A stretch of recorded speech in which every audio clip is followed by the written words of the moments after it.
Bisakah kita mempercayai hasil review online?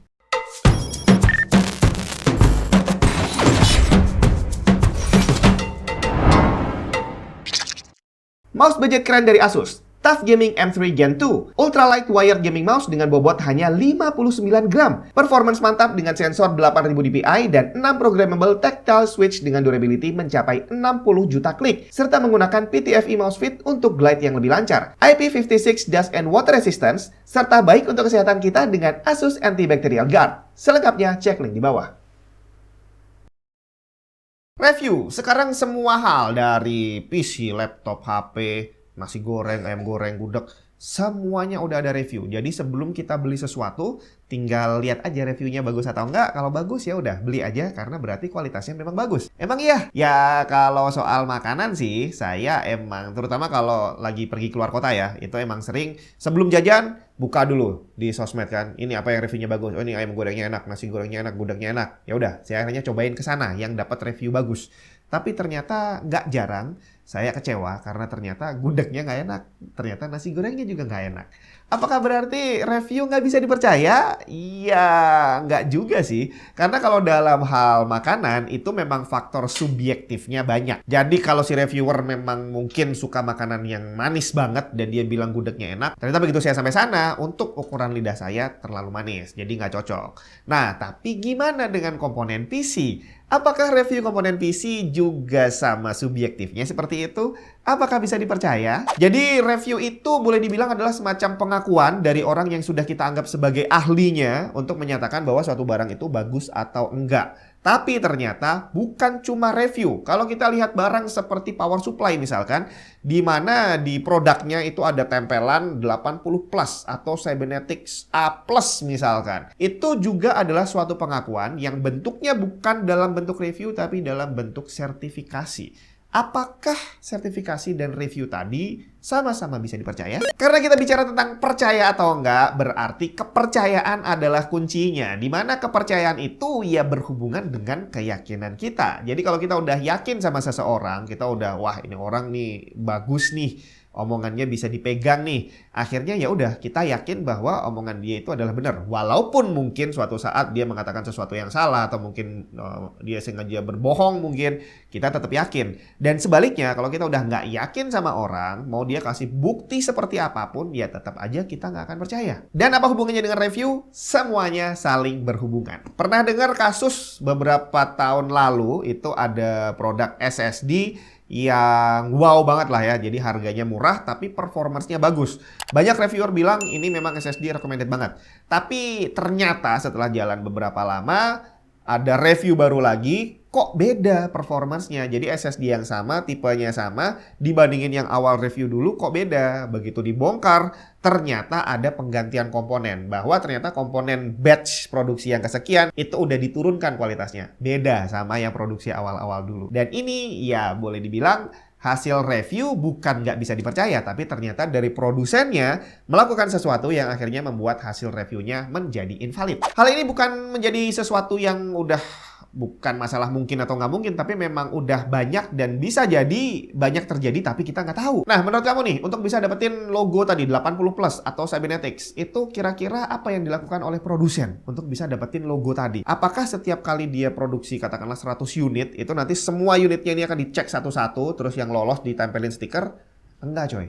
Yang perlu dilakukan hanya mengirim sampel untuk dites. Hampir sama seperti orang review barang, ya yang direview cuma sampel aja, cuma 1 atau 2 mungkin. Setelah itu, kalau dia udah bagus hasilnya, maka diasumsikan semua lini produk yang sama dengan itu, yang sama persis ya, tipenya sama, mereknya sama, ya pokoknya yang sama lah, itu dianggap sama karena diasumsikan proses manufacturingnya sama, spesifikasi juga sama, dan sampai ke tangan konsumen ya dengan treatment yang sama. Nah, masalah sampel ini tadi adalah sesuatu yang memang tidak bisa dikontrol oleh siapapun. Yang bisa mengontrol sampelnya ya hanya produsennya aja. Barang seperti apa yang dia kirim untuk dites. Apakah barang yang emang di handpick yang paling bagus, atau jangan-jangan mereka bikin produk khusus khusus untuk dikirimkan sampelnya, kita nggak tahu. Dan ini hampir sama, mungkin buat kamu yang punya usaha di bidang kuliner dan pengen dapat sertifikasi halal dari MUI atau mungkin sertifikasi dari Badan POM gitu ya, menyatakan bahwa proses produksinya sehat, tidak ada penyakit dan segala macam, itu juga tidak dilakukan setiap hari, Bre. Jadi kamu request satu kali, bayar pastinya,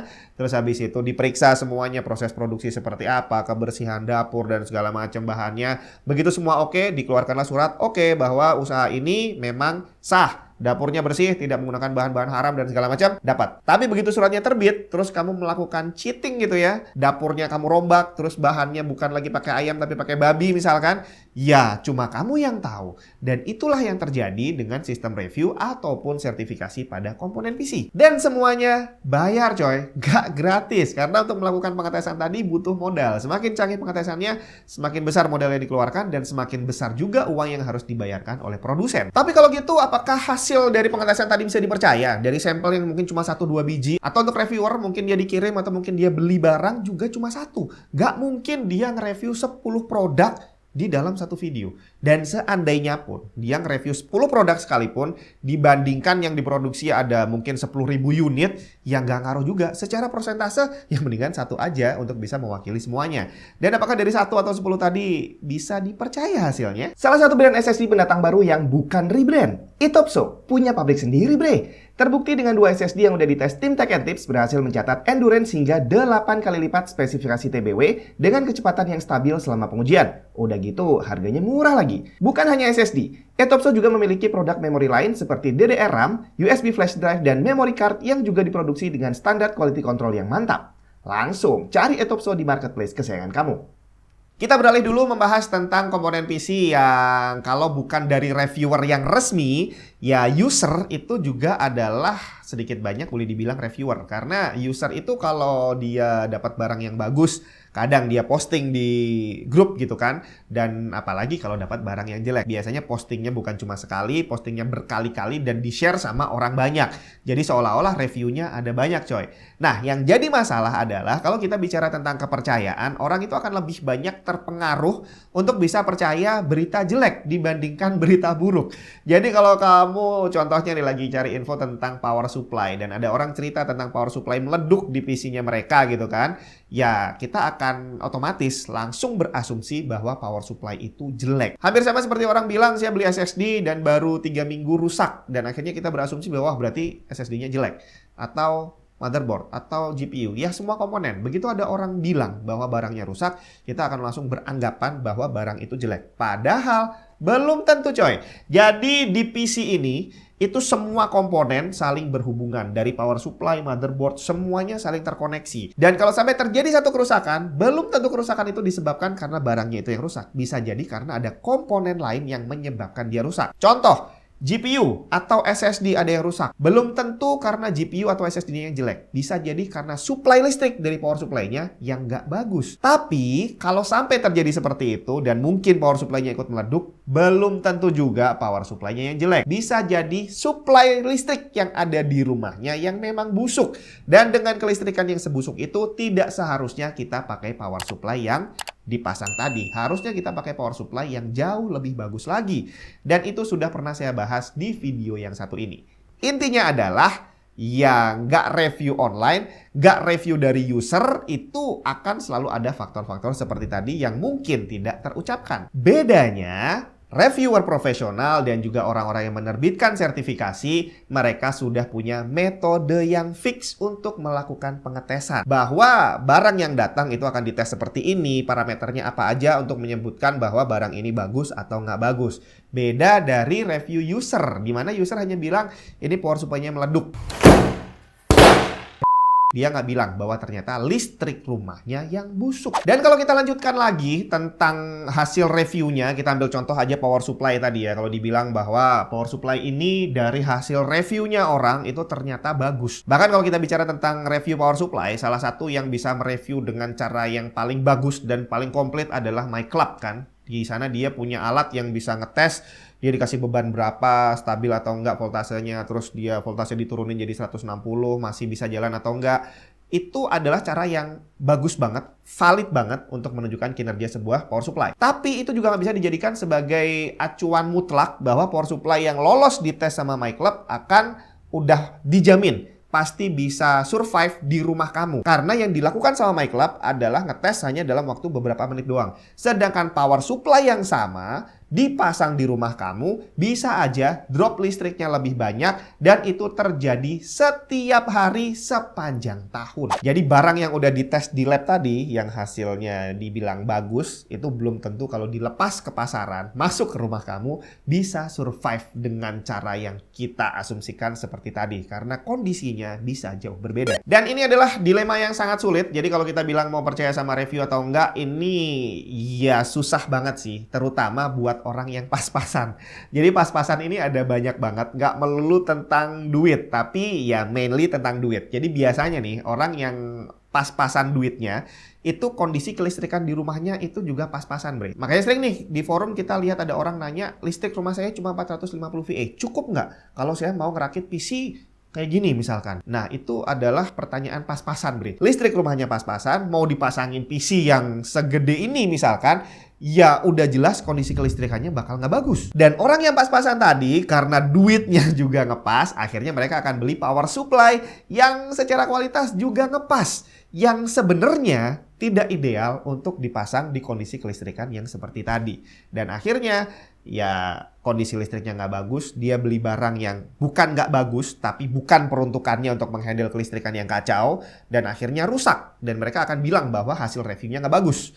Sedangkan sebaliknya, orang yang duitnya berlebih, itu biasanya kondisi kelistrikan rumahnya juga lebih. Udah nggak lagi 450, mungkin udah beribu-ribu VA gitu ya. Dan nggak ada masalah kalau mereka mau pasang PC secanggih apapun. Dan orang yang duitnya berlebih ini, biasanya juga akan membeli komponen yang bagus. Power supply-nya juga akan beli yang lebih bagus, Bre. Jadi udah listriknya kuat, voltasenya stabil, power supply-nya juga mahal. Akhirnya gak rusak-rusak. Dan lebih lanjutnya lagi, orang yang duitnya ngepas di awal tadi, begitu rusak dia langsung posting. Sakit hati beli barang rusak tanpa dia menjelaskan lebih detail. Jadi akhirnya nama baik dari produknya itu akan terpengaruh. Sedangkan orang yang duitnya banyak tadi, seandainya pun rusak, mereka nggak rewel, Bre. Ya udah, rusak, klaim garansi, datang gantinya, kelar. Mereka nggak akan keluar-keluar bahwa saya beli power supply 4 juta dan akhirnya barangnya rusak. Enggak, coy. Dan orang yang pas-pasan ini tadi jumlahnya jauh lebih banyak dibandingin orang yang duitnya banyak. Dan akhirnya kalau kita lihat review user di grup, akan lebih banyak orang yang komplain tentang barang-barang murah yang rusak dibandingin orang yang komplain barang-barang mahal yang rusak. Karena ya itu tadi alasannya. Nah, sekarang kembali ke masalah review online yang dilakukan oleh profesional, orang-orang yang kita percaya untuk menguji suatu barang. Ada satu tambahan informasi lagi bahwa bukan cuma di dunia PC. Di industri manufacturer yang lain, di mana produknya itu adalah sesuatu yang punya kapasitas. Misalkan nih, ada wire sling, jadi yang kayak kabel gitu, yang ditulis di speknya dia bisa narik beban hingga 10 ton misalkan. Itu nggak bisa klaim sembarangan. Jadi untuk bisa membuktikan bahwa si wire-nya tadi bisa narik 10 ton, harus dites. Dan ditesnya sampai rusak. Destruction test istilahnya. Jadi dia benar-benar ditarik, bukan hanya sampai 10 ton, tapi harus bisa lebih. Lebihnya ya tergantung dari metode pengetesannya dan safety factor dan segala macam. Intinya adalah harus bisa dibuktikan bahwa wire-nya tadi bisa menahan 10 ton bahkan lebih. Dan itu tidak dilakukan di semua produknya. Hanya sampel doang. Begitu sampelnya lolos, diasumsikan semua produk yang sama dianggap kualitasnya juga sama. Dan hal ini berlaku juga pada komponen PC dan sekaligus hasil review. Bahwa yang direview, bahwa yang dites itu hanya sampel doang. Itu hanya sebagai gambaran bahwa kemungkinan semua produk yang sama punya kualitas yang sama. Tapi pada aktualnya belum tentu seperti itu. Jadi kira-kira gimana? Bisa percaya atau enggak?